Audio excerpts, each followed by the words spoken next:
শুভ দুপুর বন্ধুরা। এই যে কড়াইতে তেল গরম হয়ে গেছে, মাছের নুন হলুদ মাখিয়ে রেখেছি সেই কাতলা মাছ, আর এখানে অল্প একটু চিংড়ি মাছ নিয়ে এসেছি, এটা টক বানাবো। তো মাছগুলো ভেজে নেবো বন্ধুরা।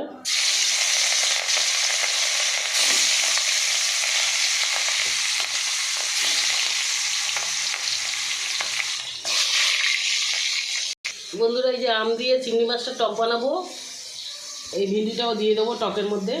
তো মাছের টক বানাবো। আর এখানে এই যে পটল আর পেঁপেটা একটু লাল হয়ে গেছে, পেঁপে কেটে রেখে দিয়েছি। এটা আমি মাছ দিয়ে রান্না করব, জিরে বাটাটা দিয়ে রান্না করব। তো বন্ধুরা এই যে আমার চিংড়ি মাছ দিয়ে আম দিয়ে টক হয়ে গেছে, আমি আবার নামিয়ে নেব।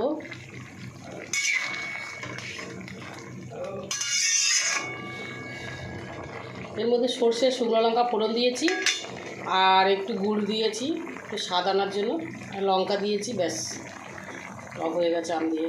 আর বন্ধুরা এই যে মাছটা ভাজা হয়ে গেছে, এবারে তরকারিটা করব। তো বন্ধুরা কালো জিরে দিয়ে দিয়েছি, এবার এই কাঁচা লঙ্কা টমেটোটা দিয়ে দিলাম। তো বন্ধুরা একটু নুন দিয়ে দিলাম। তো বন্ধুরা আমি ডাক্তার দেখিয়েছি, তো আমাকে ডাক্তার বলছে একদম কম তেল খেতে। তো এই আমার জন্য এটা একটা পাতলা ঝোল বানাবো জিরে বাটা দিয়ে। লঙ্কাও খাবো না বেশি, এই যে কাঁচা লঙ্কা দিয়েছি। তো বন্ধুরা এই যে মশলাটা কষা হয়ে গেছে, এবারে সবজিটা দিয়ে দেবো।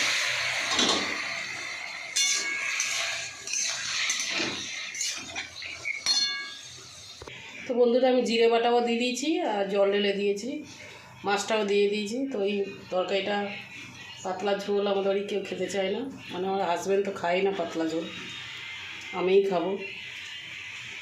জিরে বাটা ঝোল ওর পছন্দ না, তো ওর জন্য আলাদা করেছি রান্না। তো বন্ধুরা আমার এই যে তরকারি হয়ে গেছে, আমি এবার নামিয়ে নেবো বন্ধুরা।